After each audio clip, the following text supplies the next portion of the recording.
Hinding-hindi na nga mapapatawad ni Marge ang ginawa nga ni Paolo sa kanya.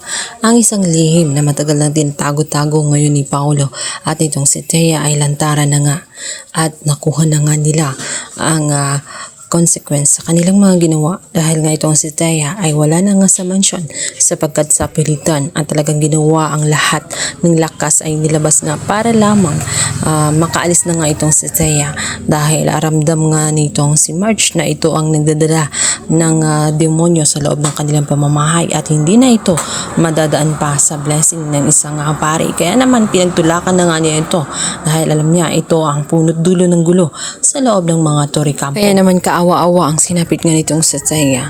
Ngunit dahil nga sa dami ng kanyang ginawa ay na-deserve niya kung ano ang kanyang natatamasa.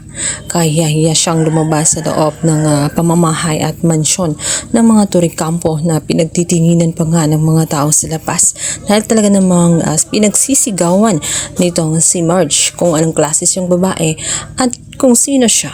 Paanang sa ganun ay mag-viral ito dahil matindi ang sakit na dulot sa kanya nito. Hindi lang man kasi isang paglalandi kundi nagdala pa ito ng isang bunga ng kanyang pagtataksil na lagi niyang makikita at magpapaalala oras-oras at araw-araw sa sakit na ginawa nga ni Paolo at itong si Thea dahil nga kay Ashley. At sa pagkakataong yun ay walang nagawa itong si Thea kahit na sumaklolo siya kay Madam Regina. Ayaw na rin siya nitong kampihan matapos nga makita na siya talaga ang punot dulo ng gulo sa mga Torrecampo at isa siyang homewrecker. Hindi niya hahayaan na mananatili pa siya sa loob ng mansyon. Ayon kay Madam Regina ay mas pipiliin pa niya ang kanyang anak na si Edward na bumalik at manatili sa mansyon kaysa makasama nga itong si Thea na naging dahilan kung bakit nagkakaroon ng walling ang kanilang pamilya. Kaya naman ito na nga ang bunga ng kanilang pagtataksil.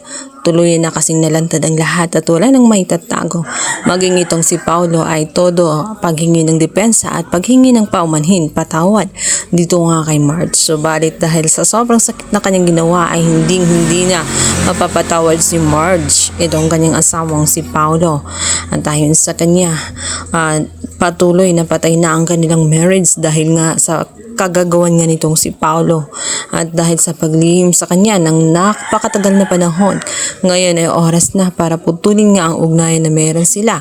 Ay tangi na lang si Yasmin na lamang ang kanyang iniisip dahil doon na lamang siya kumukuha ng lakas ng loob. Ang kanyang dasal at hiling ay mapagaling nitong si Yasmin. At dito ngay napaisip ang kaibigan at ang inanga nitong si Marge kung magkapatid nga itong si Ashley at itong si Yasmin ay posibleng pwedeng maging gamitin itong si Ashley na maging donor. Kaya sa pagkakataong yun ay wala nang makakapitan itong si Marge kundi ang humiling dito kay Paolo dahil di naman sa marami itong kasalanan. Ayaw nila noon na itong si Ashley ay maging donor. Ngunit nung malaman nga ni Marge na ito nga ay kapatid, malaki ang posible na makakatulong nga itong Ashley pagdating nga kay Yasmin.